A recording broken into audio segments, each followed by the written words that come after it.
Shalom, shalom. This is Brother Amawan coming to you with another lesson through the spirit and power of Yahweh Hashem Yahweh Shai, giving all the praises, honor, and glory to the Heavenly Father Yahweh and the Son, our Lord and Savior Yahweh Shai. As always, giving double honors to the apostles and the elders of Great Millstone who are well. Peace, blessings, and salutations.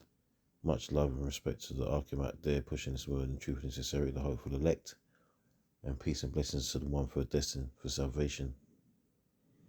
And those that believe on the word of Yahweh Hashem Yahweh Shai. So I've done a lesson just going into the wheat and the tares, man.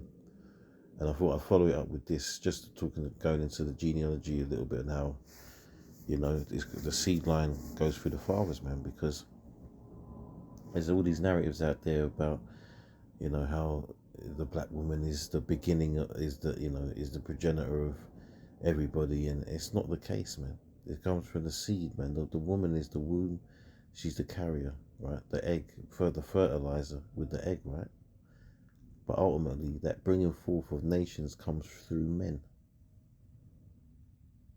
All right, there's no doubt about it. The words sperm comes from the word sperma itself, meaning seed, man.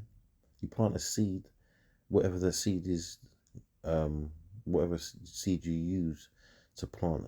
For example, you plant an apple seed, you're gonna get apple trees, man. You plant an orange seed, you're gonna get an orange tree. So and so on and so forth. So if an Israelite man plants his seed, his sperm, into the womb of any woman on the planet, no matter what tribe, if you want to say tribe or race they're from, that baby is going to be an Israelite, man. Same with any other tribe or race of man. The Chinese man, whoever he impregnates, was bringing forth a Chinese or a Moabite child, man. Same with the Edomites and the Ishmaelites and the Elamites and the Ammonites, all the rest of them, man. All right? Every man on earth, his seed brings forth his nation, or brings forth a child of his nation, to say it like that. So I'm just going to get a few scriptures, man, just to get to the point. It ain't going to go too deep because there shouldn't be a need to. It's basic biology, man. Right, but people got it confused with feminism and just not understanding. Men simping, want to prop up these women, especially these Israelite women, these so-called black women, man, propping them up, like thinking, having them gassed up, thinking that they are the progenitors of the races, man. All right, yeah, they are the original woman. We can give them that, right? Because that's the truth. We are the firstborn, man, right? But that doesn't put them above us, and it doesn't put them as they don't bring, they assist in bringing forth the nations, but they don't have, we carry around our children, man, right, constantly. Let's put it like that. Anyway, let's read this. So it's Numbers 1:18. I'm going to start off with this as always. It says, and they assembled all the congregation together on the first day of the second month, and they declared that their pedigrees, and they declared their pedigrees after their families by the house of their fathers, according to the number of names from 20 years old and upward by their polls. So it says by the house of their fathers, man. To keep it simplified, it's not talking of it. So it doesn't mention the women there. So it declared their pedigrees, man. Let's get the word pedigrees, man. Let's see what that says.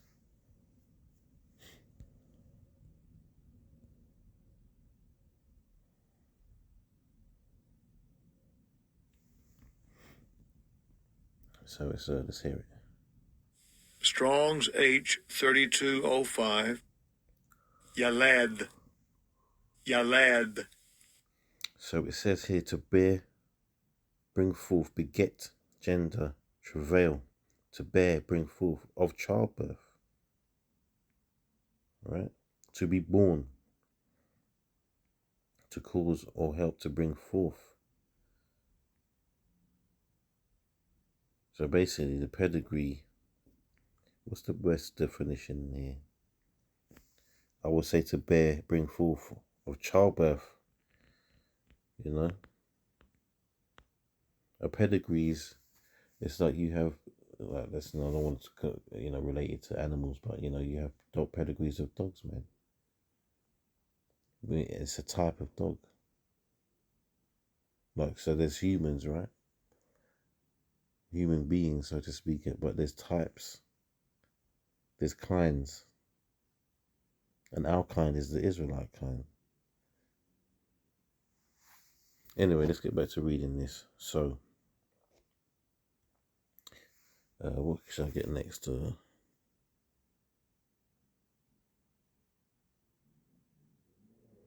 right, here's a point. This proves a point. Let's get this. Exodus, man. Exodus. And look, you can read it from here, really. I'm not going to read it all the way down, but let's get this. It says, now these are the names of the children of Israel which came into Egypt. Every man and his household came with Jacob. It says, Reuben, Simeon, Levi, and Judah, Issachar, Zebulun, and Benjamin, Dan, Naphtali, Gad, and Asher. Right? All the souls that came out of the loins of Jacob were 70 souls, for Joseph was in Egypt already. Right? So all those men came out of the seed line of one man. Right? And when you jump down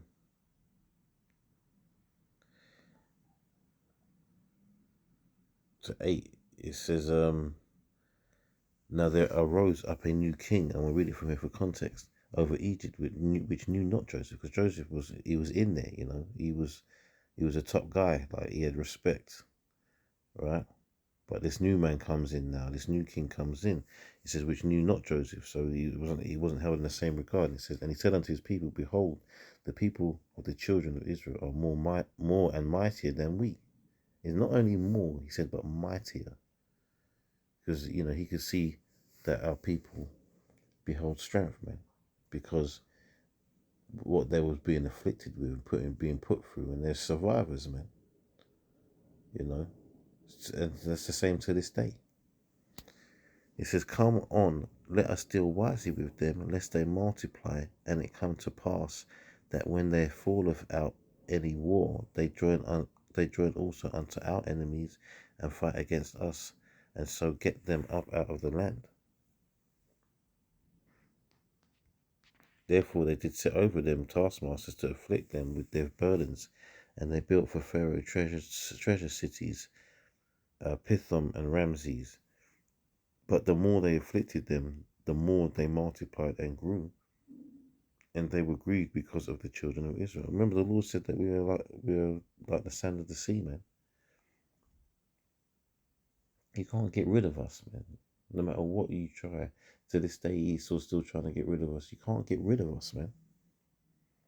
Because it's not the will of the Lord. We are the sons of the living power, man. Of course you can't get rid of us. What are you even thinking? It says, and the Egyptians made the children of Israel to serve with rigor, and they made their lives bitter with hard bondage in mortar and in brick, and in all manner of service in the field. All their service wherein they made them to serve was with rigor. So they was putting it on them, man. Hardcore. Don't think the first time we got touched up like that, with bondage, hardcore slavery was the transatlantic, man. We've been getting that work, man.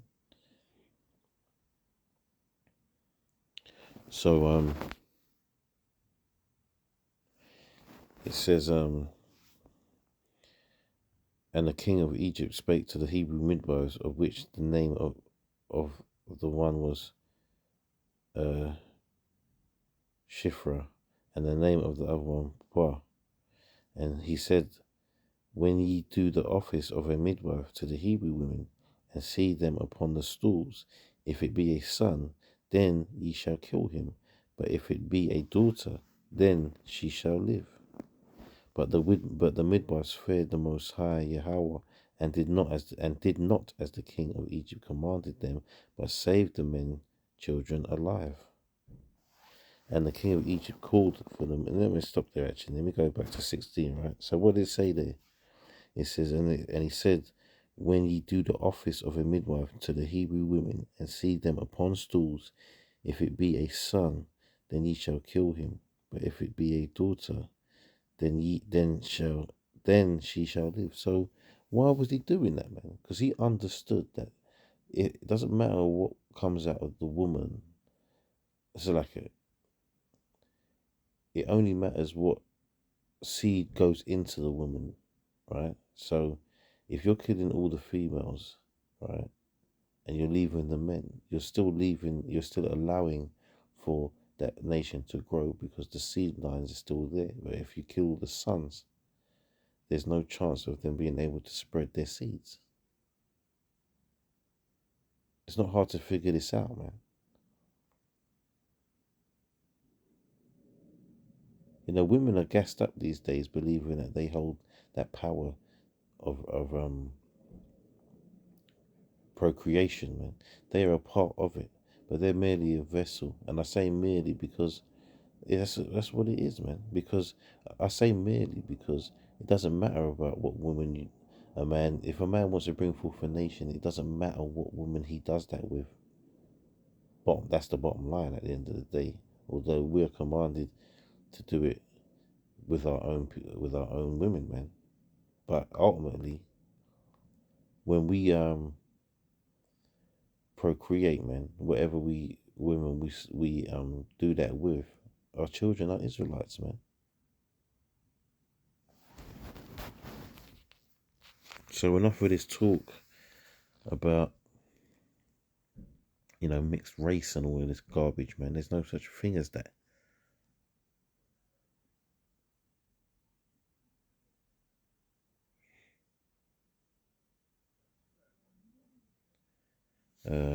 Right, let's got something here.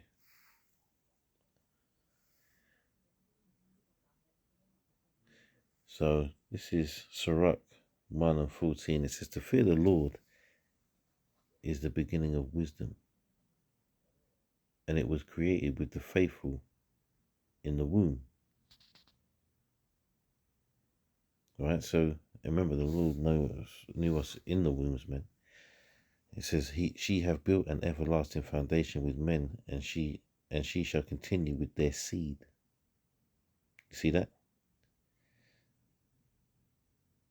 So the continuation of life itself is with the seed, man.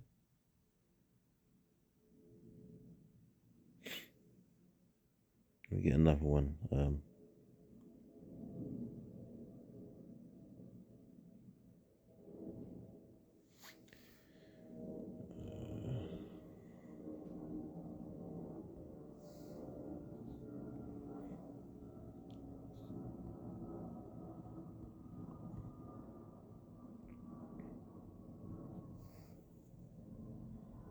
Right. Yeah. Sirach 26:19 says, "My son, keep the flower of thine age sound, and give not thy strength to strangers." Right? So really, that's what I said previously. We're not meant to be dealing with these other nations, man. At the end of the day, we were supposed to keep it within our own, and even within our own tribes, man. It says, verse 20 says, "When thou hast gotten a fruitful possession through all the fields, sow it with thine own seed, trusting in the goodness of thy stock." Right? "So thy race which thou leavest shall be magnified, having the confidence of their good descent."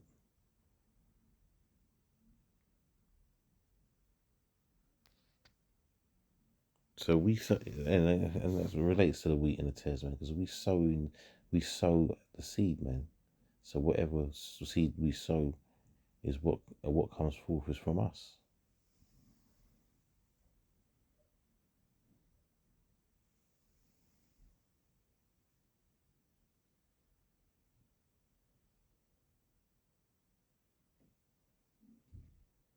And you know what? I'm gonna leave it at that. I said it was gonna be a quick one. I think, you know, the point is proven, man. You know, so all this mixed race business, all this woman worshipping and all of that's got to be stopped, man. You know, we hold the power, man, to bring forth nations, and that's all men. Well, no matter what tribe they're from, man, no matter what race, you know, creed or color, however you want to put it, men create nations. So with that, I'll give all the praises, honor, and glory to Yahweh Shem Yahweh Shai B'Hashem Kakodash, and I say shalom to the next one.